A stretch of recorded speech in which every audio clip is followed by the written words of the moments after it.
Hello everyone, आज एक बार फिर से आप लोग का बहुत बहुत स्वागत है। आप देख रहे हैं स्वास्थ्य बायोलॉजी क्लासेस और मैं अमरजीत। मैं आपको बता दूं कि आज हम जिस स्पेशल टॉपिक के बारे में पढ़ने वाले हैं वह आपका है रुधिर वर्ग यानी ब्लड ग्रुप। तो आइए हम बिना देर के शुरू करते हैं ब्लड ग्रुप्स के बारे में। और मैं आपको बता दूं कि मैंने अपने पिछले वीडियो में आपको बताया है ब्लड क्लॉटिंग यानी रुधिर स्कंदन के बारे में। तो रुधिर स्कंदन के बाद आज मैं इस वीडियो के माध्यम से आपको बताऊंगा रुधिर वर्ग के बारे में। तो सबसे पहले मैं आपको बता दूं कि जब हमें कहीं चोट लगती है तो चोट लगने के कारण क्या होता है, रुधिर वाहिनियाँ क्षतिग्रस्त हो जाती हैं, फट जाती हैं, जिसके कारण रुधिर वाहिनियों में बहने वाला रुधिर वाहिनी से निकल करके शरीर से बाहर जाने लगता है। और यह प्रक्रिया अगर लगातार चलते रही, रुधिर जो है अत्यधिक मात्रा में शरीर से बाहर हो गया, तो उस कंडीशन में व्यक्ति की मृत्यु हो सकती है या उसे तुरंत रुधिर की आवश्यकता पड़ती है, जो कि किसी दूसरे व्यक्ति से लेना पड़ता है। और दूसरे व्यक्ति से लेने के लिए रुधिर वर्ग का जानना बहुत ही आवश्यक है, क्योंकि अगर बिना मैच किए किसी दूसरे व्यक्ति के रुधिर को किसी व्यक्ति को चढ़ाया जाता है तो तत्काल उसकी मृत्यु हो जाती है। तो उसको बचाने के लिए अलग से रुधिर देना पड़ता है और रुधिर देने के लिए रुधिर वर्ग की आवश्यकता पड़ती है। तो हमको अपने रुधिर वर्ग के बारे में निश्चित रूप से जानना चाहिए। और मैं आपको बता दूं कि आज का वीडियो देखने के बाद आप अपना रुधिर वर्ग स्वयं चेक कर सकते हैं कि हमारा जो रुधिर वर्ग है वह कौन सा है और हम जो है किन किन व्यक्तियों को रुधिर दे सकते हैं। तो बने रहिए इस वीडियो के लास्ट तक, क्योंकि आज हम बहुत ही इंटरेस्टेड टॉपिक्स आपको बताने वाले हैं, कुछ इंटरेस्टेड चीज़ें बताने वाले हैं जिसके बारे में आपको बहुत दिनों से इंतजार था। और इस वीडियो को देखने के बाद आप अपना स्वयं रुधिर वर्ग चेक कर सकते हैं। तो आइए शुरू करते हैं। सबसे पहले मैं आपको बता दूं कि रुधिर वर्ग की जो शुरुआत हुई थी, रुधिर वर्ग के बारे में सबसे पहले कार्ल लैंडस्टीनर नामक वैज्ञानिक ने 1902 ईस्वी में हमको बताया। तो कार्ल लैंडस्टीनर ने 1902 ईस्वी में बताया कि मनुष्य में रुधिर वर्ग कई प्रकार के होते हैं। और कैसे बताया, आइए हम देखते हैं। सबसे पहले मैंने अपने पिछले वीडियो में आपको बताया है कि जो ब्लड होता है, जो रुधिर होता है, वह दो कंपोनेंट से मिलकर के बना होता है। मैंने आपको बताया कि जो ब्लड के कंपोनेंट्स होते हैं, जो रुधिर के घटक होते हैं, उनमें आपका प्लाज्मा होता है और ब्लड कार्पसेल्स होती हैं। जिसमें मैंने बताया था कि जो ब्लड प्लाज्मा होती है वह टोटल रुधिर का लगभग 55% पार्ट्स बनाती है, और जो ब्लड कार्पसेल्स होती हैं वह टोटल रुधिर का लगभग 45% पार्ट्स बनाती हैं। यानी पूरे रुधिर में 55% प्लाज्मा और 45% रुधिर कणिकाएं पाई जाती हैं। ठीक, तो यहीं से स्टार्ट करते हैं ताकि वहीं से आप जानने वाले हैं रुधिर वर्ग के बारे में। तो यहां आप देख रहे हैं ब्लड के कितने पार्ट्स हैं, 2, प्लाज्मा, आरबीसी। मैंने बाकी ब्लड कार्पसेल्स को नहीं लिखा क्योंकि उनका यहां रोल नहीं होता है, हमें सिर्फ आरबीसी को लेकर के चलना है। ठीक, तो यहां आरबीसी के अलावा प्लेटलेट्स और डब्ल्यूबीसी भी होती हैं, उनको मैंने इसलिए नहीं लिखा क्योंकि वहां इनका कोई रोल नहीं है। ठीक, तो ब्लड में क्या होता है, प्लाज्मा होता है, आरबीसी होती है। इन दोनों के पास एक एक प्रोटीन्स पाई जाती हैं। प्लाज्मा में जो प्रोटीन होती है उसको हम एंटीबॉडी के नाम से जानते हैं, और आरबीसी में जो प्रोटीन्स होती हैं उसको हम एंटीजन के नाम से जानते हैं। ठीक, तो प्लाज्मा एवं आरबीसी में एंटीबॉडी एंड एंटीजन नामक कुछ प्रोटीनें पाई जाती हैं। यानी कुछ प्रोटीनें पाई जाती हैं ब्लड में, ब्लड के आरबीसी और प्लाज्मा में, जिन्हें हम एंटीबॉडी और एंटीजन कहते हैं। ठीक, इनको रिप्रेजेंट करने के लिए प्लाज्मा में एंटीबॉडी को दिखाने के लिए हम स्मॉल बी को यूज में लेते हैं, और आरबीसी में एंटीजन को दिखाने के लिए हम कैपिटल बी को यूज में लेते हैं। ठीक, तो जहां भी स्मॉल बी लिखा हो यानी वहाँ एंटीबॉडी होगी। जहाँ भी कैपिटल ए कैपिटल बी लिखा हो वहाँ पे क्या होगा, एंटीजन होगा। इसको समझने के लिए कोई कंफ्यूजन ना हो इसलिए हम स्मॉल ए और कैपिटल ए से रिप्रेजेंट करते हैं। क्लियर। और जो ब्लड ग्रुप का निर्धारण किया जाता है वह ब्लड के आरबीसी में उपस्थित एंटीजन के आधार पर किया जाता है। और एंटीजन कहां पाई जाती हैं, आरबीसी में पाई जाती हैं। यहां से जो चीजें पूछी जाती हैं कि एंटीबॉडी कहां प्रेजेंट होती है, तो एंटीबॉडी कहां प्रेजेंट होती है, प्लाज्मा में। एंटीजन कहां प्रेजेंट होता है, आरबीसी में। रुधिर वर्ग का निर्धारण किसके आधार पर किया जाता है, तो एंटीजन के आधार पर। ठीक। तो सबसे पहले कार्ल लैंडस्टीनर ने 1902 ईस्वी में हमें बताया कि आरबीसी में उपस्थित एंटीजन के आधार पर रुधिर वर्ग 4 प्रकार के होते हैं। एंटीजन की उपस्थिति के आधार पर रुधिर वर्ग कितने प्रकार के होते हैं, 4 प्रकार के होते हैं। अर्थात आप यह जान लीजिए कि रुधिर वर्ग का जो निर्धारण है वह एंटीजन के आधार पर किया जाता है। और एंटीजन पाया कहां जाता है, आरबीसी में पाया जाता है। क्लियर। और कौन कौन से 4 रुधिर वर्ग होते हैं, ए बी और ओ। यहां आप देख रहे हैं ए रुधिर वर्ग में एंटीजन ए और एंटीबॉडी बी होती है। ठीक। रुधिर वर्ग बी होगा तो एंटीजन बी और एंटीबॉडी ए होगा। अगर रुधिर वर्ग ए बी होगा तो एंटीजन इसके पास ए एंड बी दोनों होंगे और कोई भी एंटीबॉडी इसके पास प्रेजेंट नहीं होगी। ठीक। अगर रुधिर वर्ग ओ होगा तो एंटीबॉडीज जो एंटीजन है एब्सेंट होंगी और एंटीबॉडी दोनों पाई जाएंगी। तो चलिए हम आगे देखते हैं कि जो एंटीजन और एंटीबॉडी है उसके आधार पर रुधिर वर्गों का निर्धारण आप कैसे कर सकते हैं। तो सबसे पहले आपने देखा होगा कि रुधिर वर्ग की जांच करवाने अगर आप जाते हैं पैथोलॉजी पर, तो पैथोलॉजी का जो डॉक्टर होता है वह सबसे पहले सिरिंज के माध्यम से ब्लड को निकाल लेता है। निकालने के बाद क्या करता है, कांच की 2 स्लाइड लेता है। एक स्लाइड पर रुधिर को रखता है और दूसरी से कुछ रुधिर को ऐसे हटा करके रुधिर को पतला करता है। पतला करने के बाद ले जा करके माइक्रोस्कोप से देखते हैं और माइक्रोस्कोप से देखने के बाद ही आपको बता देते हैं कि रुधिर वर्ग आपका कौन सा है। तो वहां पे किन चीजों को देखते हैं आज मैं आपको यह बताने वाला हूं। तो ध्यान से देखिए कि जो पैथोलॉजी में स्लाइड पर रुधिर को रख करके पतला करके देखा जाता है उनमें किन चीजों को देख करके बताया जाता है कि आपका कौन सा रुधिर वर्ग होगा। ठीक। तो आप भी चेक कर सकते हैं। कैसे चेक कर सकते हैं, आइए देखते हैं।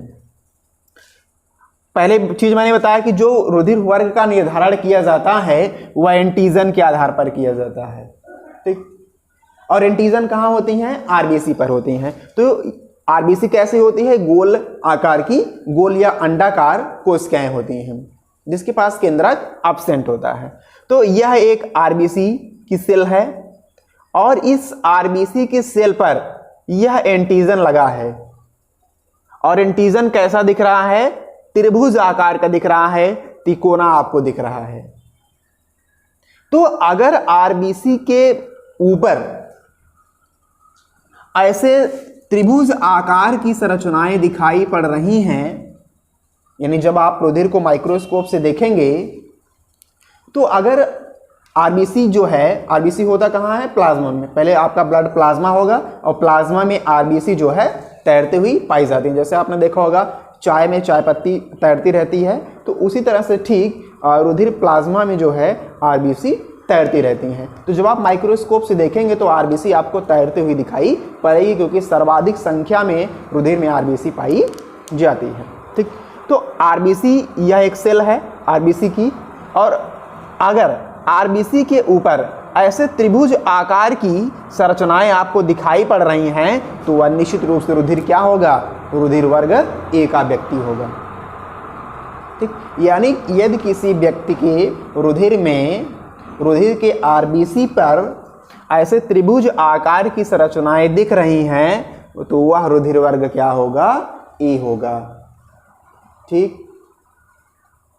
अब क्या होता है, मैंने बताया आरबीसी के ऊपर त्रिभुज आकार की संरचनाएं लगी होंगी तो आप उसको क्या कहेंगे, रुधिर वर्ग ए कहेंगे। क्लियर। अब यह जो आरबीसी है वह पाई कहां जाती है, प्लाज्मा में, और प्लाज्मा में क्या होता है, एंटीबॉडी होती है। ठीक, आरबीसी पर एंटीजन, यह आपका एंटीजन लगा है त्रिभुज आकार का। अगर एंटीजन किसी में ए होगा तो उसको आप क्या कहेंगे, रुधिर वर्ग ए कहेंगे। अब क्या होता है, जो आरबीसी है यह घुला होता है ब्लड प्लाज्मा में, और प्लाज्मा में क्या होता है, एंटीबॉडी होता है। और जो प्लाज्मा में, अगर मैंने बताया कि एंटीजन ए होगा तो उसके पास क्या होगा, एंटीबॉडी बी होगी। और इसके पास जो एंटीबॉडी बी है, यहां आप देख रहे हैं कि सबसे ऊपर जो है कर्व बना हुआ है, इसका जो आखिरी छोर है या इसके ऊपर क्या बना हुआ है, कर्व बना हुआ है। अब कर्व बने होने के कारण इसमें जो है एंटीजन एंटीबॉडी रिएक्शन नहीं होता, यानी प्रतिरक्षी और प्रतिजन अभिक्रिया नहीं होती है। किस लिए नहीं होती, आप देख सकते हैं कि यह रुधिर क्यों नहीं जमता है और लगातार बहता रहता है। यहां आप देख रहे हैं इसका आकार कैसा है, कर्व के जैसा है, और इसका आकार कैसा है, त्रिभुज जैसा है। अगर इसको इसमें फंसाया जाए तो फंसेंगी नहीं, फंसेंगी, क्योंकि यह वर्ग, यह आपका कर्व है और यह आपका क्या है, त्रिभुज के जैसा है। तो इसको अगर इसमें आप फंसाएंगे तो यह फंसेगा नहीं, और अगर नहीं फंसेगा तो यह बिना रुके लगातार ब्लड प्लाज्मा में तैरता रहेगा, ट्रांसपोर्ट होता रहेगा एक स्थान दूसरे स्थान तक। ठीक, तो अगर किसी का रुधिर वर्ग ए है तो उसको आप कैसे चेक करेंगे, उसके आप ब्लड को देखेंगे। ब्लड में अगर आरबीसी के ऊपर इस तरह से त्रिभुज आकार की संरचनाएं दिखाई पड़ती हैं और उसमें जो है एंटीबॉडी अगर कर्व आकार का दिखाई पड़ रहा है तो इसको आप रुधिर वर्ग ए कहेंगे। क्लियर हो गया। दूसरा आपका है रुधिर वर्ग बी। रुधिर वर्ग बी में क्या होता है, यह भी आरबीसी है, लेकिन इस बार क्या हो रहा है, आरबीसी के ऊपर त्रिभुज के जगह कर्व आकार की संरचनाएं दिख रही हैं, कर्व आकार की उभारदार संरचनाएं दिख रही हैं। तो इसका एंटीजन कैसा था, त्रिभुज के जैसा था, इसका एंटीजन कैसा है, कर्व आकार का है। दोनों में डिफरेंस आपको दिखाई पड़ रहा है। तो अगर किसी के आरबीसी के ऊपर एंटीजन के रूप में कर्व आकार की संरचनाएं दिख रही हैं तो वह निश्चित रूप से क्या होगा, रुधिर वर्ग बी का व्यक्ति होगा। ठीक, अगर उसके एंटीबॉडी को चेक करना है तो उसकी जो एंटीबॉडी होती है वह कैसी होती है, त्रिभुज आकार की होती है, यानी बीच में धसा हुआ होता है। तो आप देख सकते हैं यहां से इसका कैसा था, कर्व के आकार का था, और इसका कैसा है, त्रिभुज के आकार का है। अब अगर इसको आप कर्व में फंसाएंगे तो फंसेगा नहीं, फंसेगा, और ना फंसने के कारण यह जो आरबीसी है यह ब्लड प्लाज्मा में निश्चित रूप से फ्री रूप से तैरता रहेगा और फंसेगा नहीं। अब जब नहीं फंसेगा तो एंटीजन एंटीबॉडी रिएक्शन नहीं होगा।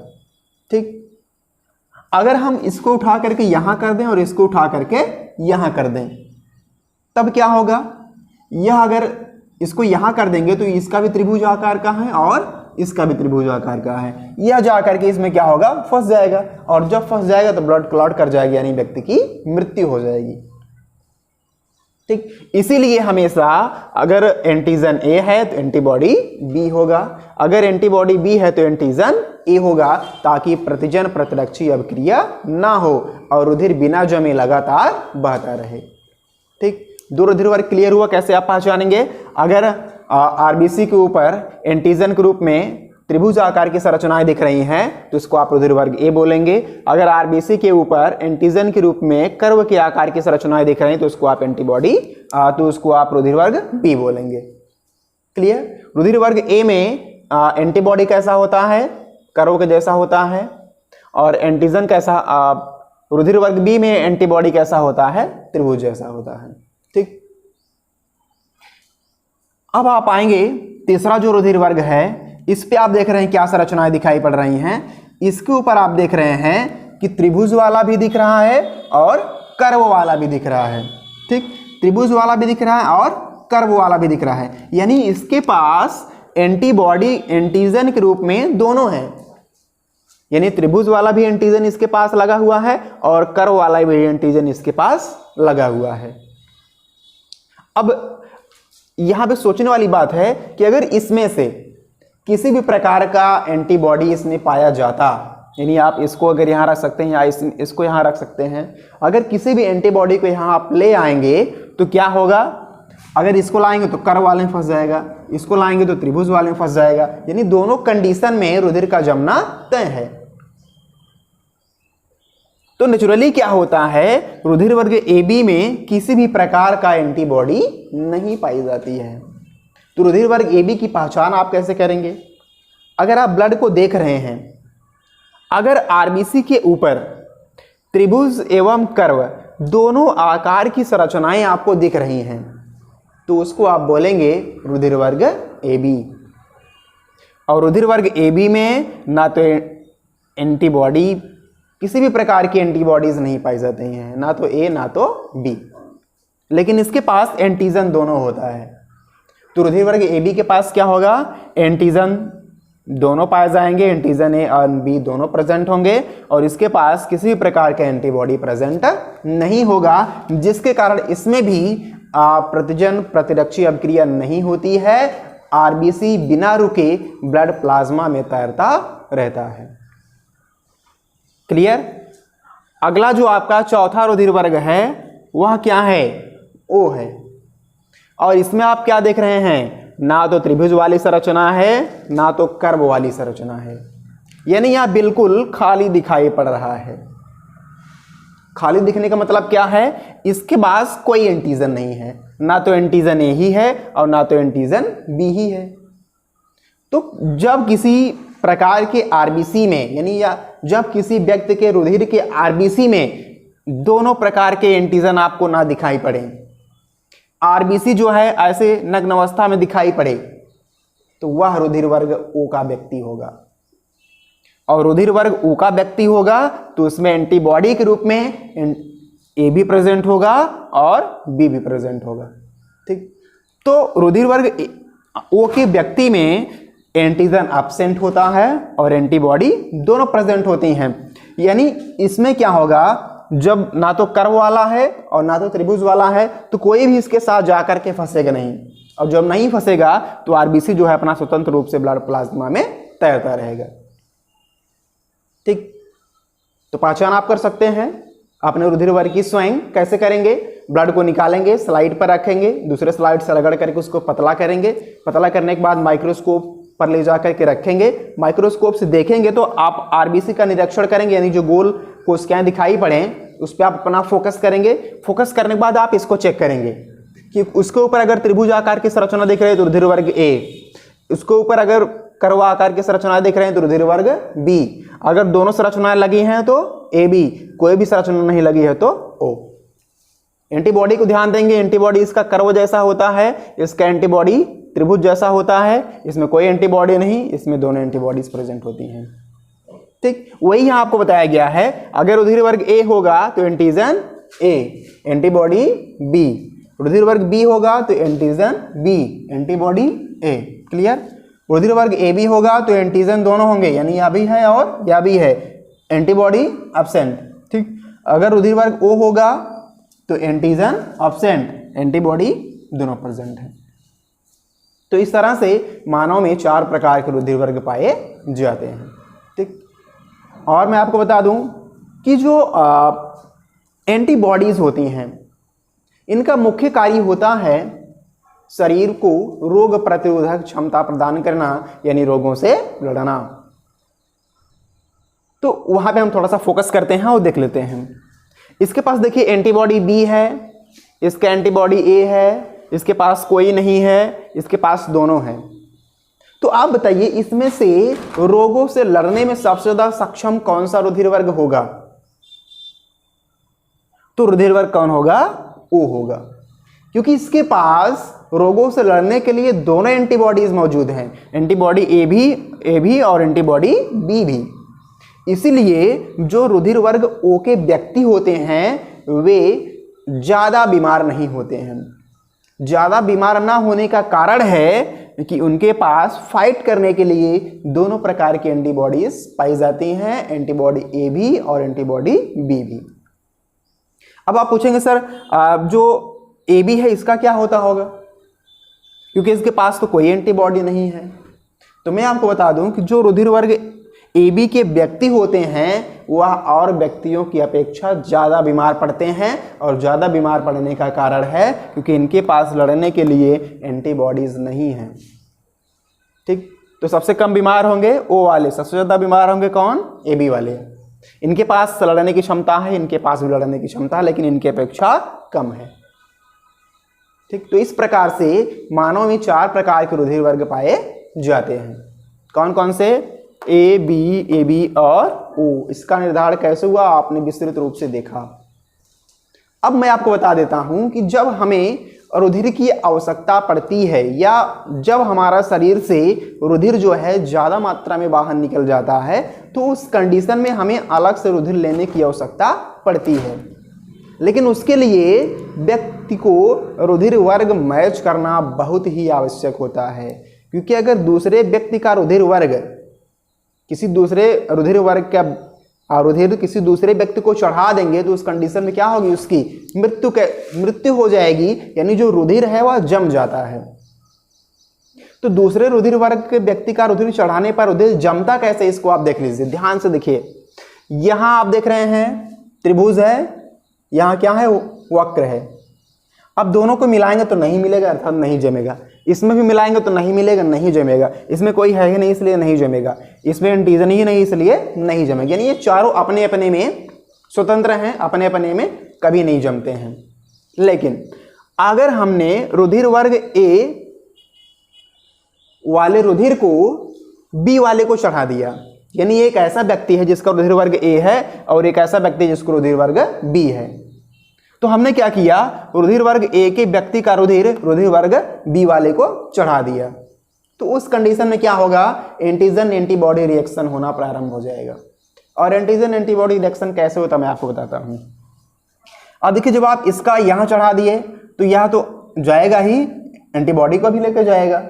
अब जब इसका एंटीबॉडी यहां जाएगा तो इसके पास क्या है? वह कर्व है, इसके पास भी कर्व है। यह जाकर के इसमें क्या होगा? धंस जाएगा। और यह त्रिभुज वाला आकर के क्या होगा? इसमें धंस जाएगा। यानी यह इसके साथ जुड़ जाएगा और यह इसके साथ जुड़ जाएगा। जुड़ने के कारण क्या होगा? ये जगह जगह पर रुधिर वाहिनियों में जम जाएंगे, फंस जाएंगे, और फंसने के कारण व्यक्ति की क्या हो जाएगी? मृत्यु हो जाएगी। इसीलिए हमेशा रुधिर वर्ग ए वाले व्यक्ति को रुधिर वर्ग ए वाले व्यक्ति से ही रुधिर दिया जाता है, और बी वाले को बी से ही रुधिर दिया जाता है। क्योंकि अगर इन दोनों में रुधिराधान करवा दिया जाए तो प्रतिजन प्रतिरक्षी अक्रिया होने की वजह से व्यक्ति की मृत्यु हो जाती है। अक्रिया कैसे होती मैंने आपको बताया कि इसके ऊपर आप देख रहे हैं वक्र बना हुआ है, यहाँ वक्र बना हुआ है, इसके त्रिभुज बना हुआ है और इसका त्रिभुज बना हुआ है। यह आकर के इसमें जुड़ जाएगा, यह जा करके इस पे जुड़ जाएगा, यानी दोनों एक दूसरे से क्लॉट कर लेंगे, और क्लॉट करने की वजह से रुधिर जम जाएगा और व्यक्ति की मृत्यु हो जाएगी। ठीक। दूसरा, अगर इसको रुधिर वर्ग की आवश्यकता पड़ती है, अगर इसको रुधिर की आवश्यकता पड़ती है तो यह किसी से भी रुधिर ले सकता है। किसी से इसलिए ले सकता है क्योंकि इसके पास किसी भी प्रकार की एंटीबॉडीज प्रेजेंट नहीं है। ठीक, ना होने की वजह से यह सबसे रुधिर ले सकता है, इसलिए इसको हम सर्वग्राही कहते हैं। और यह क्या करता है? यह सबको रुधिर दे सकता है, इसलिए इसको हम सर्वदाता कहते हैं, क्योंकि इसके पास किसी भी प्रकार की एंटीजन नहीं है। और जब किसी भी प्रकार के एंटीजन नहीं है तो अगर हम इसको चढ़ा देंगे तो इसमें भी नहीं जमेगा, इसको दे देंगे तो इसमें भी नहीं जमेगा, इसको दे देंगे तो इसमें भी नहीं जमेगा। ठीक, तो रुधिर वर्ग ए भी क्या करता है? सबसे ले सकता है। रुधिर वर्ग ओ क्या कर सकता है? सबको दे सकता है। बाकी इन दोनों में आपस में होता है, यानी या रुधिर वर्ग ए से ले सकता है या रुधिर वर्ग बी से ले सकता है, और या सबसे ले सकता है। लेकिन अगर इसको देना है तो सिर्फ अपने वाले को देगा, इसको भी अगर लेना है तो सिर्फ अपने वाले रुधिर वर्ग के व्यक्ति से ही रुधिर को ले सकता है। ठीक, तो आइए हम थोड़ा सा जान लेते हैं रुधिर आधान के बारे में कि कौन सा रुधिर वर्ग किस व्यक्ति में दिया जा सकता है, यानी रुधिर का आधान कैसे किया जाता है।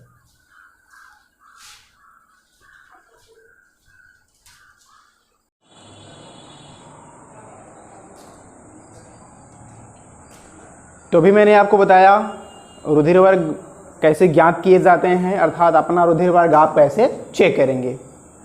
अब रुधिर वर्ग चेक करने के बाद अगर किसी को रुधिर देना है या आपको किसी से रुधिर लेना है तो आप किन किन रुधिर वर्ग के व्यक्तियों से ले सकते हैं या किन किन रुधिर वर्ग के व्यक्तियों को दे सकते हैं, आइए हम इस बारे में जान लेते हैं।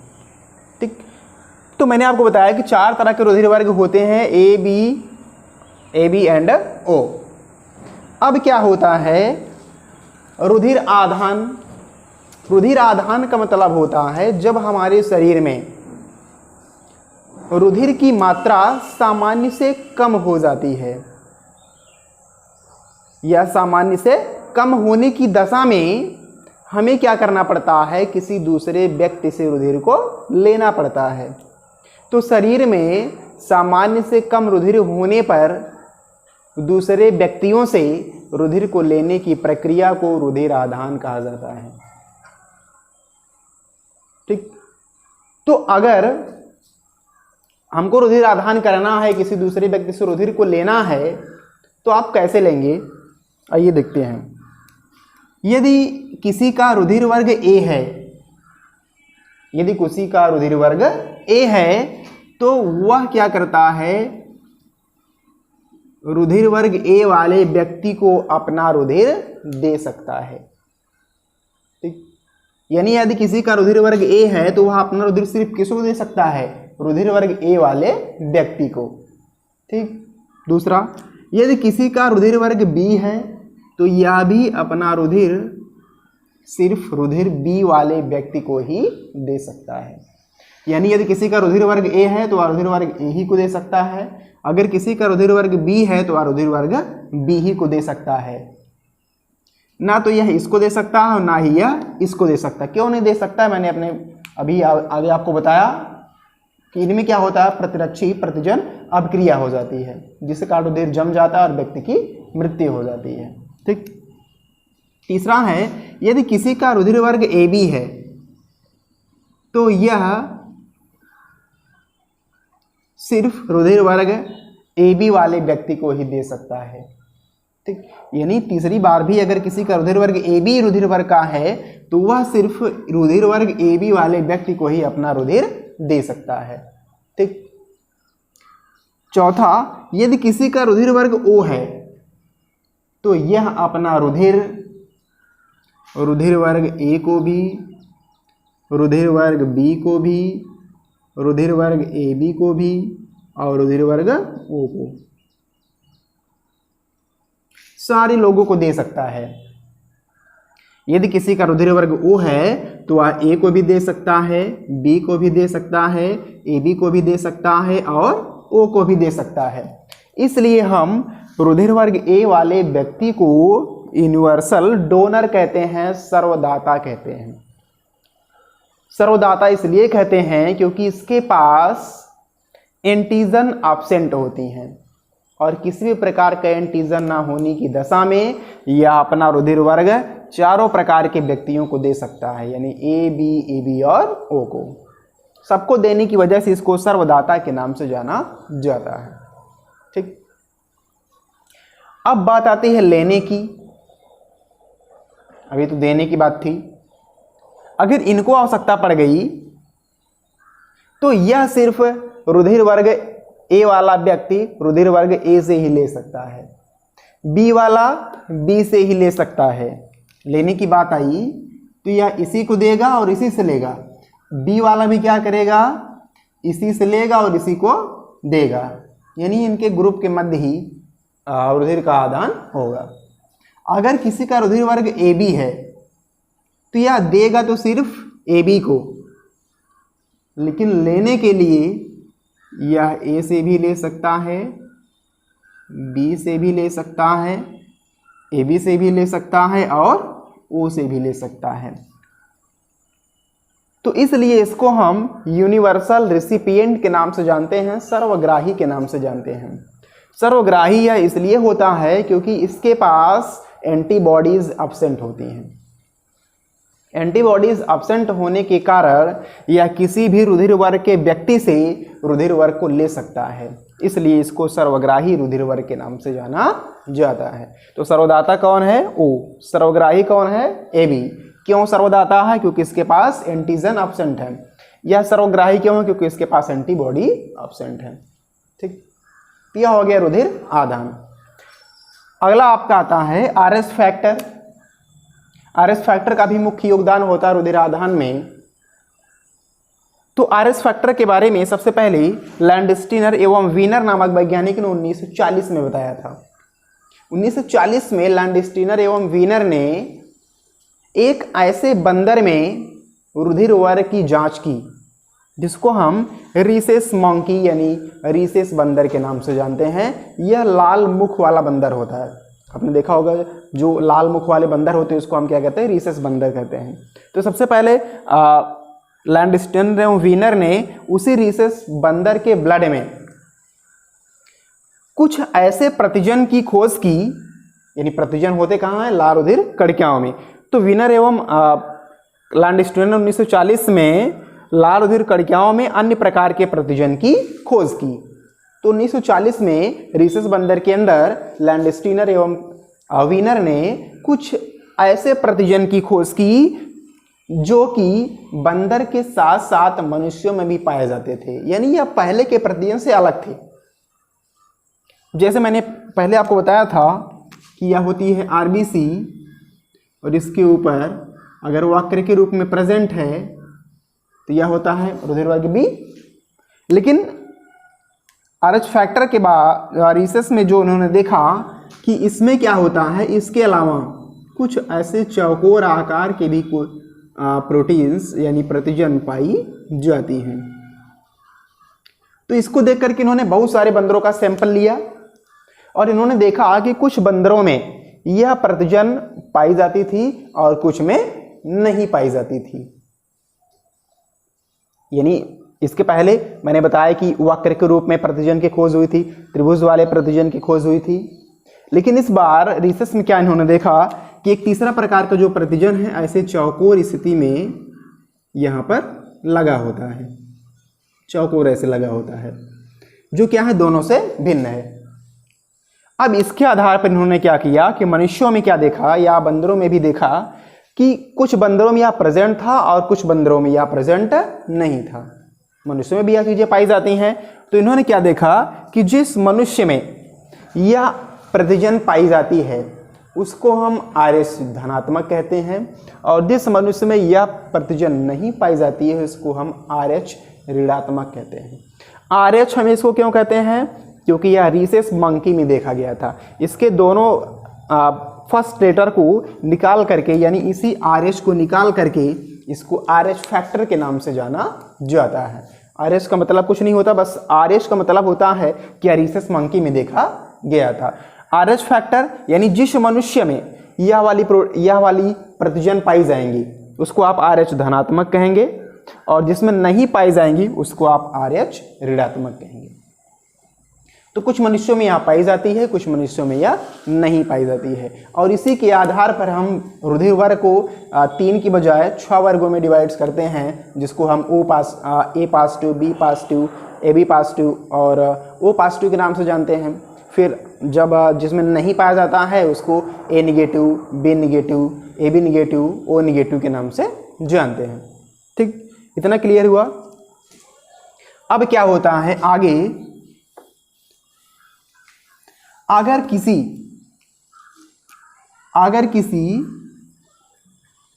RH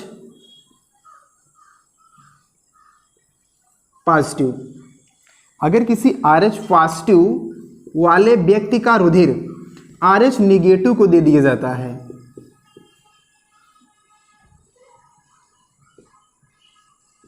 यदि किसी RH पॉजिटिव वाले व्यक्ति का रुधिर RH निगेटिव वाले व्यक्ति को दे दिया जाता है तो पहली बार रुधिर आदान करने में कोई समस्या नहीं होती है।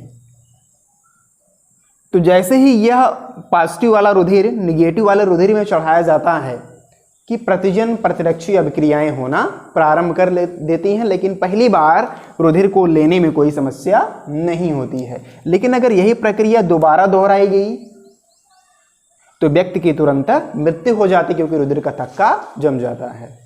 तो रुधिर आदान करने से पहले RH फैक्टर की भी निश्चित रूप से जांच कर लेनी चाहिए। ठीक। और मैं आपको बता दूं कि यदि किसी RH पॉजिटिव वाले पुरुष की शादी RH निगेटिव वाले महिला से करवा दी जाती है, कोई पुरुष है जो RH पॉजिटिव का है, उसकी शादी किससे करवा दी जाती है? किसी महिला से जो RH निगेटिव है। तो RH निगेटिव होने से क्या होता है, इनके जो बच्चे होते हैं यह RH पॉजिटिव के होते हैं।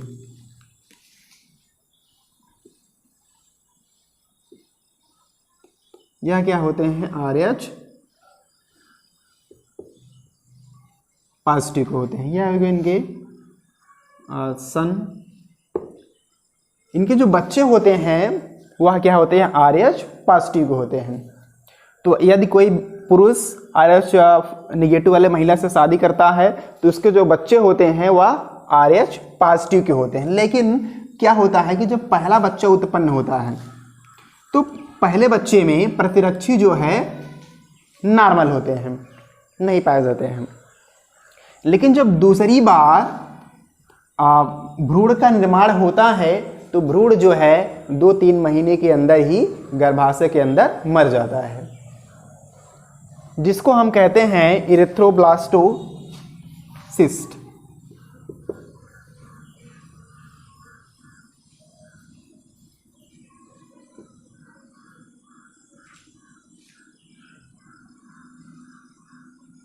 इरिथ्रोब्लास्टोसिस्ट कहते हैं। ठीक।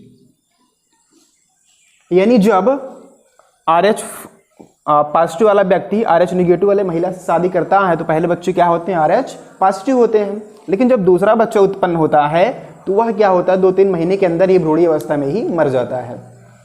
इस कंडीशन को हम कहते हैं इरिथ्रोब्लास्टोसिस्ट। ठीक।